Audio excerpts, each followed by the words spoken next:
Kawhi Leonard is a special player. To win 2 NBA championships in an era dominated by superstars like LeBron James, Kevin Durant, and Steph Curry is truly outrageous. However, in today's video, we're taking a look at what Leonard had to say about Norman Powell and how he differs from his Raptors days. Along with that, we'll explore how the Los Angeles Clippers players have been this season and whether they deserve to be All-Stars. Starting with Leonard's analysis on Norman Powell. Kawhi Leonard achieved a lot, and one of the players who has managed to experience some Leonard greatness firsthand is Norman Powell. But Kawhi's taken a minute to talk about just how far Powell has come. When the duo was together in Toronto, Powell was nothing more than a role player who'd play less than 19 minutes per contest. Now though, the 29-year-old has come a long way and become a genuine star for the Clippers, scoring reliably week in and week out. Recently, the now Clippers duo of Kawhi and Powell played the Raptors, and after that, Kawhi was asked about the growth he's experienced in Powell since his time with the Raptors, and Leonard's got a keen eye for talent. He noticed the difference, and he was kind enough to explain it too. For the two-time champion, the difference is very simple.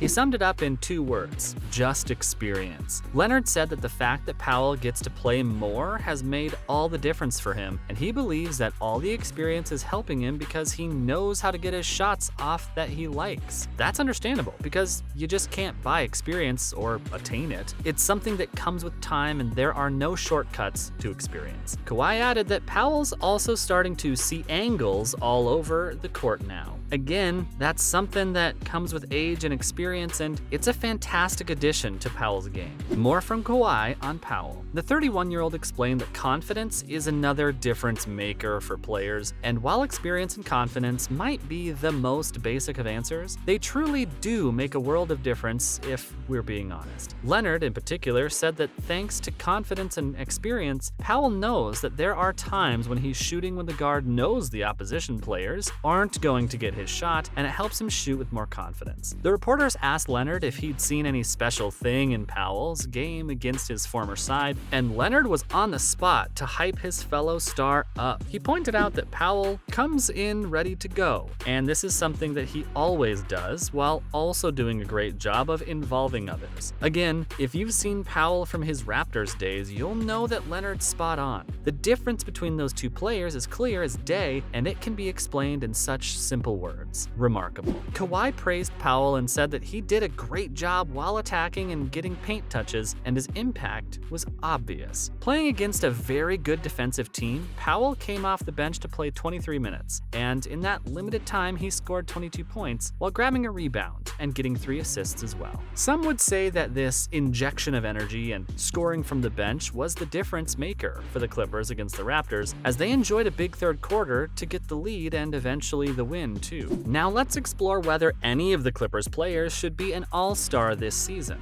Despite having Kawhi Leonard back after his ACL injury, the Clippers haven't exactly set the league alight and have struggled to gain any kind of momentum. But they're still within the playoff spots with a 21-18 record. The question is though, is that NBA's finest will show up in Utah next month in the All-Star break?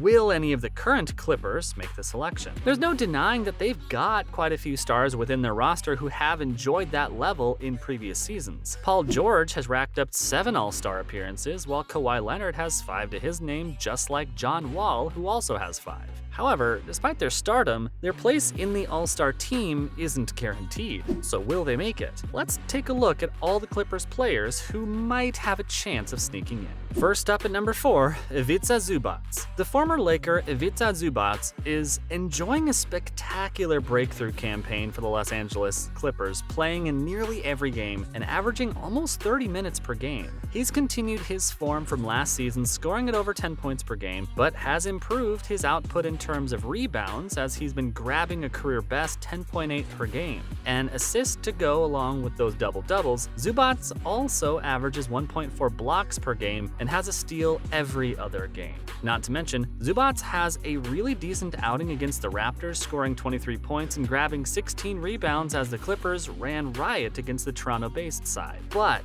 his best performance of the season, and definitely his career as well came at the end of November in a win against the Indiana Pacers. When you get a mention alongside Kareem Abdul-Jabbar, you've truly made it. Zubac became only the third player in NBA history to have at least 31 points, 29 rebounds, and 3 blocked shots in a single game, and the first person since Abdul-Jabbar did it back in 1978. But is that all good enough for an all-star call-up? We doubt it. The NBA is packed with some superstar athletes in the center position, and while Zubac is great and maybe makes the top 10, chances are he'll probably watch the all-star game on television. Up next at number 3, John Wall. The former 5-time all-star was signed by the Los Angeles Clippers before the beginning of the 2022-23 season. Wall missed the entire campaign before that due to injury. In fact, he's only played a total of 72 games since 2018, and that means his struggles with injuries are quite a bit. In fact, many believed that it was a big gamble for the Clippers to get Wall, but so far it's been a decent acquisition. He may not be setting the league ablaze, but Wall's been contributing quite a bit from the bench, playing around 20-odd minutes per game. In that time, he averaged 11.5 points along with 2.6 rebounds and 5.2 assists. He's also been coming up with a steal very regularly, but his bid for another all-star call-up is highly unlikely, at least for this season. Even Wall wouldn't be thinking about a call-up because, for now, his focus would only be to get more and more minutes and games under his belt and try to take the Clippers deep in the playoffs. He may not have his dynamism anymore, but he's still a reliable scorer, and that's exactly what the Clippers paid that much money for. Coming in at number 2, Kawhi Leonard. It's been absolutely sensational to see Leonard return from his ACL injury. We hadn't seen the Claw in action for well over a year, and it was just amazing knowing that he'll be starting the season for the Clippers. Finally. Enough of those street clothes. However, it's been something of a stop-start campaign for Kawhi. That's understandable because ACL injuries meant the end of careers not so long ago, and it takes a lot of time to completely recover from them.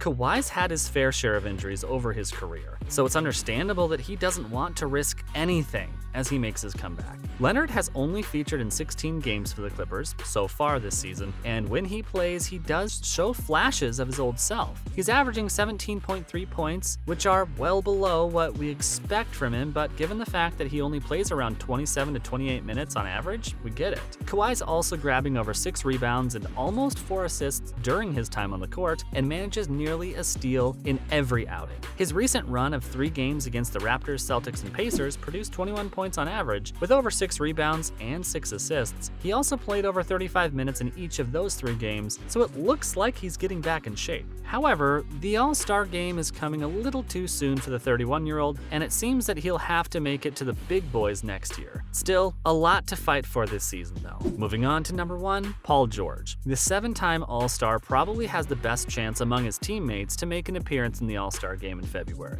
It will be his 8th appearance, should he be selected, and he'll definitely hope to make it because he's having a very good season. George is the reason the Clippers have had a decent record in the West, and he's been consistent over the course of the season so far. He's still missed a few games, and that might be an issue, but he's already close to matching his tally from last season, and the Clippers fans will be thrilled with his consistency and availability this season. George has been scoring 24.4 points per game and has been shooting nearly 39% from the three-point range. Along with that, he's come up with over 6 rebounds and 5.3 assists while getting 1.6 steals in every game. He's the only Clipper to be truly in contention for the All-Star spot, and while he won't be a starter, there's a good chance that George is signed to score off the bench in the All-Star game. However, injuries can be a crucial part in the voting, and George would need to stay injury-free to make the roster. Finally, quick details on the All-Star game. Salt Lake City will be hosting the 2023 NBA All-Star Game on the 19th of February. It's the 30th anniversary of the first edition of the All-Star Game, held in Salt Lake City back in 1993, and will be the 72nd edition of the event, set to be hosted by the Utah Jazz at the Vivint Arena. That's a wrap for this video. Do you think any of the LA Clippers players deserve an All-Star call-up? Let us know your unbiased thoughts in the comments below. Make sure to give this video a thumbs up and subscribe to our channel for more videos like this. See you in the next one.